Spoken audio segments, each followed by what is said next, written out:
Kyrie Irving has been looked at as one of the most clutch players in the NBA, especially after his clutch shot in Game 7 of the 2016 NBA Finals that put the Cleveland Cavaliers up 92-89 and eventually winning that series after coming back down 3-1.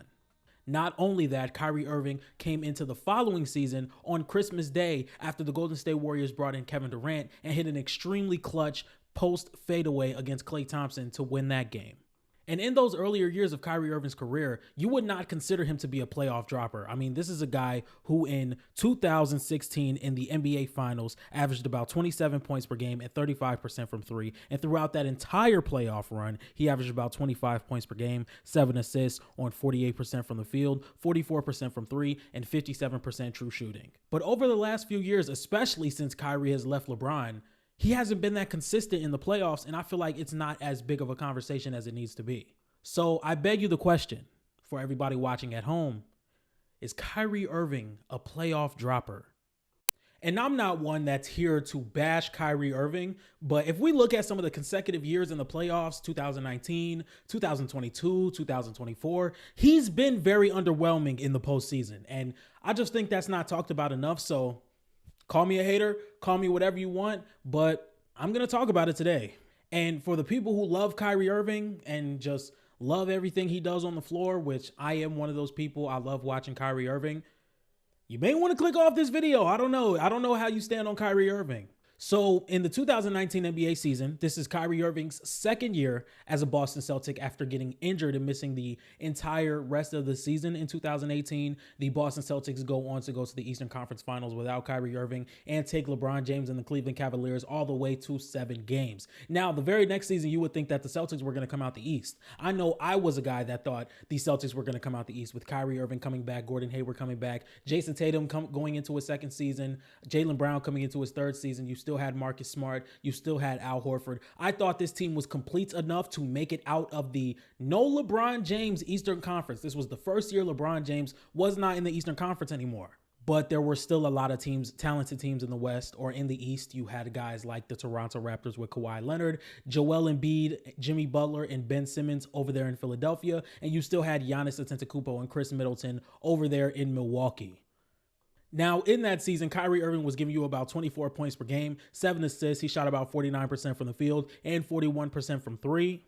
But the Celtics team fell short. They lost in 5 games against the Milwaukee Bucks, and Kyrie Irving in that playoff run averaged about 21 points per game, 7 assists, 31% from three, and 38% from the field. And this is a guy in Kyrie Irving who left LeBron James, said he did not want to be the sidekick anymore. He did not want to be the number 2 anymore. He wanted to go in and lead his own team. And if you look at a guy like Kyrie Irving in the situation that the Boston Celtics were in, had 2 young prospects in Jaylen Brown and Jason Tatum. They had a bunch of cap space. That's why they brought in guys like Gordon Hayward. They had great role players around them. They had one of the Morris brothers. They had Al Horford. They had Marcus Smart. There was players on this team that made a real difference. Terry Rozier was another good guy on this team. And if you just look at the amount of difficult shots Kyrie was settling for, you could understand why he did not play well. I know Kyrie Irving is somebody who has made a career out of making tough shots, and in that series against the Bucks, they just did not fall. Throughout this entire playoff run, Kyrie Irving was putting up numbers like 6 for 17, 7 for 19, 4 for 13, 4 for 18, 8 for 22, 7 for 22, and 6 for 21. He's going on tour. Also shot 48% true shooting.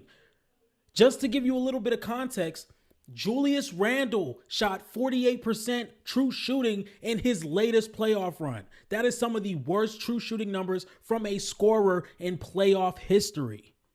So ultimately, Kyrie got dragged. I mean, that's what social media does. Social media will drag the number 1 player for not playing well, and that's just how things work.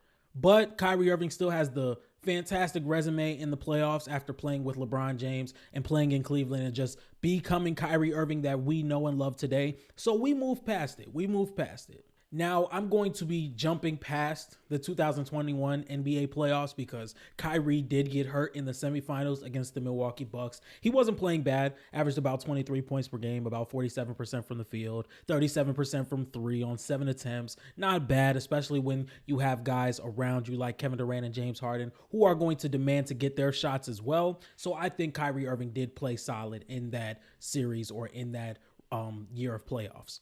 But now we're going to move on to 2022.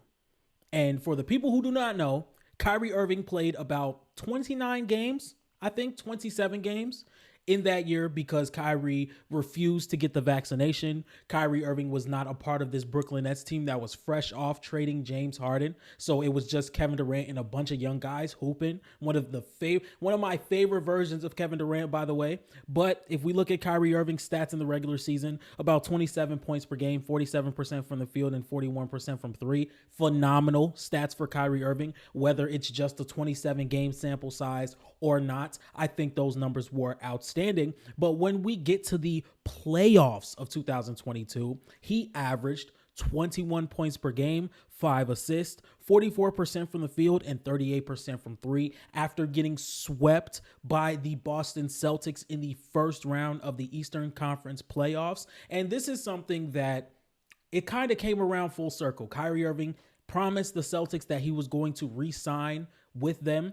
He then leaves the team and goes to join up with Kevin Durant in Brooklyn. He goes back to Boston. Boston sweeps them. And the thing that we look at that series is that defense was very physical. They were throwing a lot of bodies at Kyrie Irving, like Marcus Smart, Jason Tatum, Jaylen Brown. Those guys got a lot of good minutes on Kyrie Irving, and they were very physical. This is another series where Kyrie Irving was just leaning on a lot of tough shot making, and those shots just weren't falling. And the Brooklyn Nets ended up getting swept in 4 games. Now, as of most recent, we want to talk about the 2024 playoff run with the Dallas Mavericks. Now, Kyrie Irving and Luka Doncic did something very special this past playoff run. They were able to beat the Clippers in 6 games. They beat the Thunder in 6 games. They beat the Minnesota Timberwolves, which I think was Kyrie Irving's best series in that entire playoff run. They beat the Timberwolves in 5 games. And then they end up losing to the Boston Celtics yet again because of, I wouldn't say because of Kyrie Irving. I'm not going to take it that far. I think the Celtics were just a better team. But the Dallas Mavericks end up losing in 5 games. And in this 2024 season, Kyrie Irving was giving you about 26 points per game, 41% from the three-point line, and 50% from the field. Now in the playoffs, that fell to 22 points per game, 39% from three, and 47% from the field. Now, do not get me wrong. Kyrie Irving did not play bad. This is not his worst playoff run. Don't get me wrong. But there were some very inconsistent moments throughout this playoff run. There were points in these games where he was kind of letting the game come to him, and he was not as aggressive, and you would think Kyrie Irving would have been more aggressive throughout this playoff run since Luka was hurt. But Kyrie Irving not being as aggressive, it's still panned out to a lot of winning. You know, I think they handled the Clippers. I think they handled the Timberwolves. The Thunder series was a lot closer than a lot of people would like to think, but I still think they handled all these teams they saw in the Western Conference until we get to the NBA Finals.